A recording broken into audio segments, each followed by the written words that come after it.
Wow. Let's go to our business. Ili ufanikiwe kwenye eneo lolote la maisha, lolote la maisha unaolifahamu, ni lazima uwe na siri. Ukiona mtu amefanikiwa kwenye eneo lolote, kwenye chochote anachoona amefanikiwa, it is not an accident, it is not by luck. Sio ajali wala sio bahati. Hakunaga mafanikio ya bahati, hakunaga mafanikio ya ajali. Success is not by accident, because accident is not a success. So mafanikio yoyote ukiyaona kwenye eneo lolote, uwe na uhakika kuna siri mtu huyo anazijua. Ninaomba mnisaidie, nitakaa hapa. Mama atasimama kufundisha pia, nitakaa hapa. Kwa alijustini vizuri. Hallelujah. So ukiona mtu amefanikiwa kwenye chochote, ujue huyo mtu anafanyaje? Ana siri. Tumeelewana vizuri eh?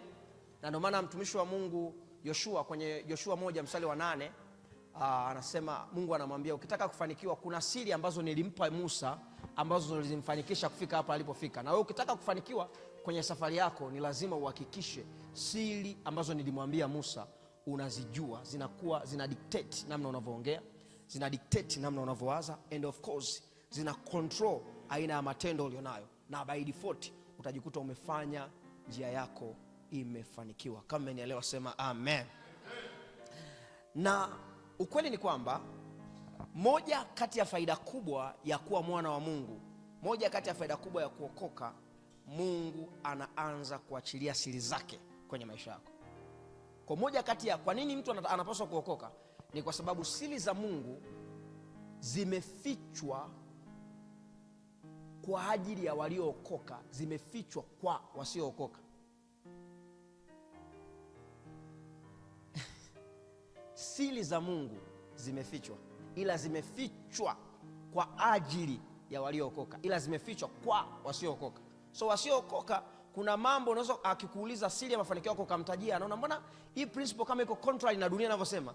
Ukweli ni kwamba anaweza kuwa anafundishwa na anasikia, lakini macho yake ya rohoni haiwezi kunasa ufunuo ulio nyuma ya hilo neno. Na ndio maana Yesu alipokuwa anaongea na wanafunzi wake kwenye Luka 8:10 anasema, ninyi mmepewa kuzijua siri za ufalme wa mbinguni. You have been given to know the mysteries of the kingdom, the mysteries of the kingdom of God. So mtu aliyeokoka una added advantage tofauti na mtu asiyeokoka, kwa sababu wewe una uwezo wa kupokea na kuelewa siri za ufalme wa mbinguni ambazo zinatawala maisha. Kama nielewa sema amen. Kama nielewa sema amen. Na nisikilize, moja kati ya faida kubwa ya kuja kwenye nyumba ya Bwana, especially ukiwa na mchungaji anayejua nini maana ya kuwa mchungaji, moja kati ya faida kubwa sana, ukiachana na kuja kumwabudu Mungu, ukiachana na kuja kupokea neema mpya ya kwenda viwango vipya, ukiachana na kuja kupokea nguvu ya kukusaidia kukabili dunia, moja kati ya faida kubwa hapa ni mahali ambapo unakuja kukutana na siri za ufalme wa mbinguni. Kwa nini? Kwa sababu Paulo anawaambia wa Korinto, anasema sisi ni mawakili wa siri zake Mungu. Do you get what I'm saying? Na ndio maana kwenye Efeso 4:11 mpaka 16 anasema alitoa wengine kuwa manabii, mitume, manabii, wachungaji, walimu na wainjilisti. Kwa nini? Kwa kusudi la kuwakamilisha watakatifu, ili kazi ya huduma itendeke, mwili wa Kristo fanyeje? Ujengwe. Yeremia 3:15 nitawapa wachungaji wanaopendeza moyo wangu, watakaowalisha kwa maarifa na ufahamu. Hicho tunachoitwa maarifa na ufahamu zinaitwa siri za Mungu kwenye maeneo mbalimbali. So unakuja kanisani, it's not because it's a ritual. Sio kwa sababu ni utaratibu, sio kwa sababu Jumapili nisipoenda kanisani I feel guilty. No sir. Unakuja kwa sababu unajua leo ninaenda kukabidhiwa funguo ya ufalme wa mbinguni. Kuna funguo ambayo naenda kuichukua leo. Nikitoka kanisani, yule aliyeingia ni tofauti na ambaye ametoka. Kuna siri fulani ambayo nitatoka nayo ambayo itanisaidia mimi kuwa mtu ambaye nina exercise the dominion mandate. Sawa sawa na Mwanzo 1:26-28 anasema akawabarikia akawaambia, zaeni mkaongezeke mkaijaze dunia na kuitisha, afasema mkatawale. So dominion mandate is the function of the mystery of the kingdom, is the function of light, the function of illumination. Ili uweze kuwa mtawala kwenye ile eneo lako ambalo Mungu amekupa, kuna aina fulani ya nuru unapaswa kuwa nayo. Na hiyo nuru, moja kati ya eneo ambalo Mungu, in fact ili ndio eneo pekee ambalo liko legally, ambalo Mungu ameliauthorize kuwa mahali ambako tunapokea nuru. Anasema this is a pillar and ground of truth. Hakuna mahali pengine duniani, hakuna institution nyingine yote duniani ambayo imepewa mandate, ambayo imepewa authorization ya kuwa the custodian of the truth. Hakuna.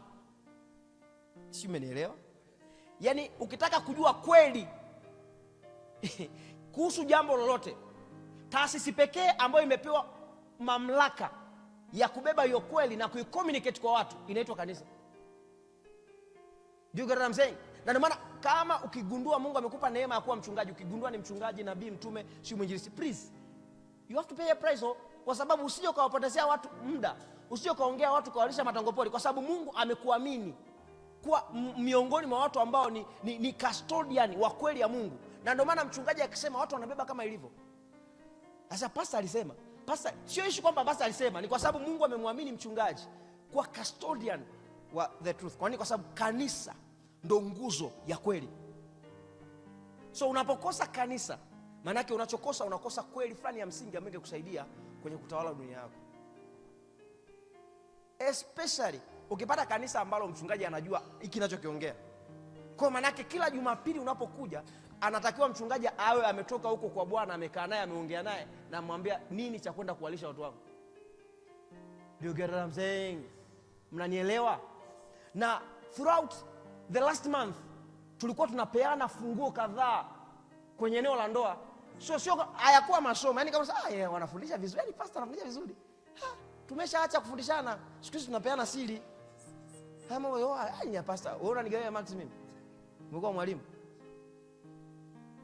Kuna siri ulikuwa unafanyaje? Unapokea. Na kwa wale waliokuepo, tumefundisha Jumapili kama 4, sawa?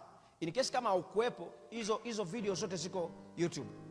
Tulianza na series yetu, tukakubaliana kabisa kwamba ndoa ni taasisi. Mtumishi wa Mungu Pastor Everett alitufundisha vizuri, akasema ndoa ni taasisi. Na kama ni taasisi, kuna mambo ambayo tutayaona kwenye kila taasisi. Kwa mfano, moja kati ya jambo tutaona kuna taratibu, kuna kanuni na kuna sheria na miongozo ambayo inaonyesha taasisi. Do you get what I'm saying? For instance, ABC Global generally ni taasisi. Na hapa ABC Global Mbeya City ni taasisi. Na ndio maana hauwezi kukuta tu mtu ameamka tu akasema mimi leo nimeamua nataka niwe muongoza maombi. Yaani mimi nimeamua. Haiwezekani kama mnapeana wenyewe. Ushaona mtu anamna mimi leo nimeamua. Kilibuche kaa pembeni leo zamu yangu. Abana. Au akasema hakuna, leo mimi ndo na neno la Bwana. Jana Bwana ameniwekea mzigo. Sema mzigo. Leo nitahubiri kwa jina la Yesu. Kwa nini hawezi kufanya hivyo? Ani kwa sababu kuna taratibu na kanuni zake ambazo zinaendesha kanisa hili. Kwa nini? Kwa sababu Mungu sio Mungu wa machafuko, Mungu ni Mungu wa utaratibu. Our God is not an author of confusion. It's the author of calmness na order. Do you get what I'm saying?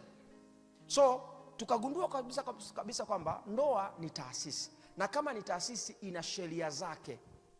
Na kwa Jumapili kama 3 tukawa tunajifunza sheria 3 za ndoa. Na zote tukaziweka kwenye kundi moja inaitwa the spirituality of marriage. Ukiroho wa ndoa. Na kwenye ukiroho wa ndoa tukaangalia nafasi ya Mungu kwenye nini? Kwenye ndoa. Do you get what I'm saying? Lakini pia tukaenda zaidi tukasema tukaangalia nafasi ya wokovu kwenye nini? Kwenye ndoa. Lakini pia tukaenda sheria 3 za lazima za ndoa. Sheria ya kwanza tukasema sheria gani?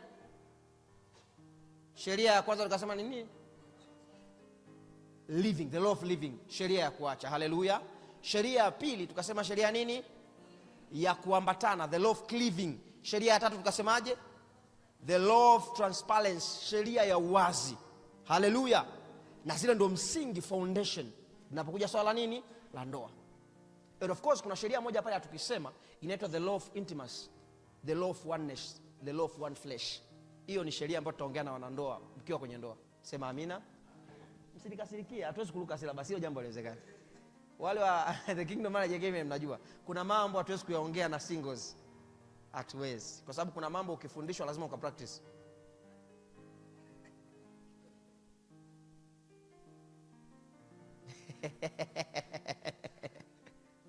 Utajuaje umeelewa?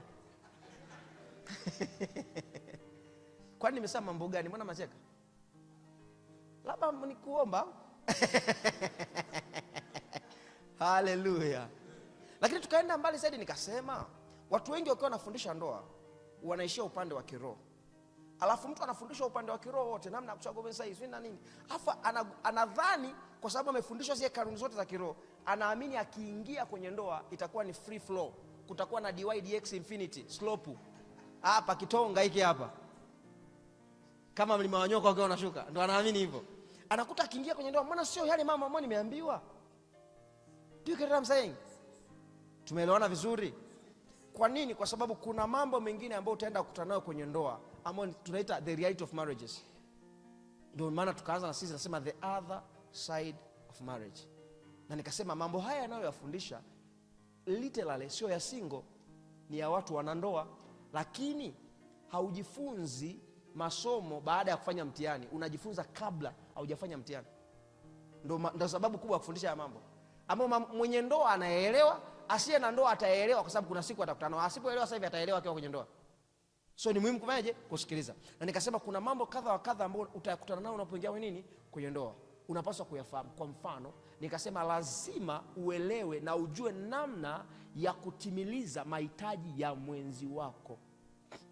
You have to understand and meet the needs of your spouse. Hallelujah. Lakini pia nikaenda mbali zaidi, nikasema you have to understand how to love your spouse, namna ya kumpenda mwenzi wako. Na nikisema kumpenda mwenzi wako, maana yake nazungumzia kumpenda kwa lugha yake ya upendo, the love language. Mmenielewa? Au tunaongea saikolojia? Ni kweli, kwa saikolojia aliyeleta nani? Si Mungu mwenyewe au? Mama nataka mkatai, ni saikolojia kweli? Do you get what I'm saying? Na nikasema kwa habari ya mahitaji ya mwenzi wako, kwa wale ambao walikuwa kwenye Kingdom Marriage Academy, nikasema kuna mahitaji 9. Mojawapo ni hitaji la kiroho, the spiritual needs. Hallelujah. Lakini lingine tukasema ni mahitaji ambayo mtu anayehitaji kwa sababu tu ni mtu wa jinsia fulani. Mnakumbuka vizuri? Yaani nikasema, yani hayo ayana sio ni mchungaji, nabii, mtume, sijui nitasesa anaomba mpaka na Luka Sarakasi. Hata angekuwa na Luka Sarakasi, kuna mambo akiwa tu mwanamke, kuna mambo anahitaji. Umenielewa? Akiwa tu mwanaume yoktani, hata kama ni mchungaji, yani unakunja sura hivi kutoka kwenye kuhubiri, haijalishi, yani hata kama ni mchungaji, kuna mambo unayahitaji. Na ili umfurahie mke wako, inatakiwa ayajue na ajue namna ya kumtimilizia huyu kijana.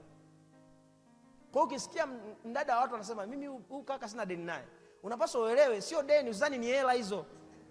Kuna mambo anaona huyu jamaa kuna vitu anapiga, yani ukimwangalia yani kama Pele kabisa. Mimi mume wangu sina deni naye.